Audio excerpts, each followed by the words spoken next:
श्रीगुरुभ्यो नमः।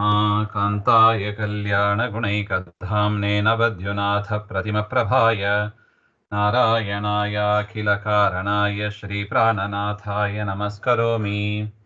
ಶ್ರೀಮತ್ಸ್ಮಧ್ವವಿಜಯ ಚತುರ್ಥ ಸರ್ಗ 49ನೇ ಶ್ಲೋಕ. ಗುರುರೂಪಾಂತೆ ಶ್ರವಣೆ ರತೈರ್ದ್ವಿಜೈಃ ಸಪಂಚಶೈರ್ಭಾಗವತೆ ಕದಾಚನ ಬಹುಪ್ರಕಾರೇ ಲಿಖಿತೇಪಿ ವಾಚಿತೆ ಪ್ರಕಾರಮೇಕಂ ಪ್ರಭುರಭ್ಯಧಾದೃಢಂ. ಗುರೋಃ ಉಪಾಂತೆ ಶ್ರವಣೆ ರಥೈಃ ದ್ವಿಜೈಃ ಸಹ ಪಂಚಶೈಃ ಭಾಗವತೆ ಕದಾಚನ ಬಹುಪ್ರಕಾರೇ ಲಿಖಿತೆ ಅಪಿ ವಾಚಿತೆ ಪ್ರಕಾರಂ ಏಕಂ ಪ್ರಭುಃ ಅಭ್ಯಧಾತ್ ದೃಢಂ.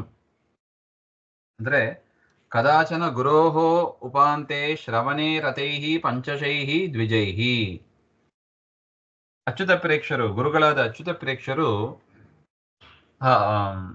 ಅವರ ಸಮೀಪದಲ್ಲಿ 5-6 ಜನ ಭಾಗವತ ಉಪನ್ಯಾಸ ನಡೀತಾ ಇತ್ತು.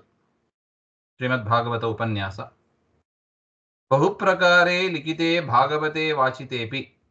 5-6 ಜನ ಬೇರೆ ಬೇರೆ ಪುಸ್ತಕಗಳನ್ನ ಇಟ್ಕೊಂಡಿದ್ದಾರೆ, ಬೇರೆ ಬೇರೆ ಎಡಿಷನ್ಸು.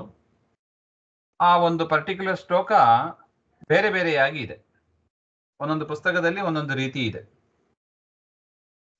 ಲಿಖಿತೆ ಭಾಗವತೆ ವಾಚಿತೇಪಿ ಸಹ ಪ್ರಭುಃ ಪೂರ್ಣಪ್ರಜ್ಞಾಚಾರ್ಯ ದೃಢಂ ಏಕಂ ಪ್ರಕಾರಂ ಅಭ್ಯಧಾತ್.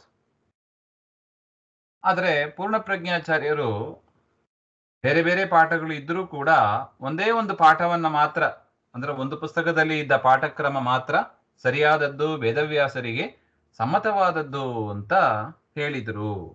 ಹಾಗೆ ಅಂತ ಅಭಿಪ್ರಾಯ. ಗುರುಗಳತ್ರ ಭಾಗವತ ಶ್ರವಣ ಮಾಡಬೇಕು ಅಂತ ಕುಳಿತ 5-6 ಜನ ಬೇರೆ ಬೇರೆ ಪುಸ್ತಕಗಳನ್ನ ಇಟ್ಟುಕೊಂಡು ನೋಡಿದಾಗ ಒಂದು ಪರ್ಟಿಕ್ಯುಲರ್ ಶ್ಲೋಕ, ಅದು ಪಾಠಭೇದ ಅಂತ ಕರಿತೀವಿ, ಬೇರೆ ಬೇರೆ ಪಾಠಗಳು ಇತ್ತು. ಆದರೆ ಆಚಾರ್ಯರು ವೇದವ್ಯಾಸರಿಗೆ ಸಮ್ಮತವಾದದ್ದು ಇದು ಒಂದೇ ಪಾಠ ಅಂತ ಆ ಒಂದು ಪಾಠಕ್ರಮವನ್ನ ಎಲ್ಲರ ಮುಂದೆ ಹೇಳಿದರು. ಹಾಗೆ ಅಂತ ಮುಂದಿನ ವಿಚಾರ ಮತ್ತೆ ನೋಡೋಣ. ಗುರುರೂಪಾಂತೆ ಶ್ರವಣೆ ರಥೈರ್ದ್ವಿಜೈಃ ಸಪಂಚಶೈರ್ಭಾಗವತೆ ಕದಾಚನ ಬಹುಪ್ರಕಾರೇ ಲಿಖಿತೇಪಿ ವಾಚಿತೆ ಪ್ರಕಾರಮೇಕಂ ಪ್ರಭುರಭ್ಯಧಾದೃಢಂ. ಶ್ರೀಮಧ್ವಾಂತರ್ಗತ ಶ್ರೀಕೃಷ್ಣಾರ್ಪಣಮಸ್ತು.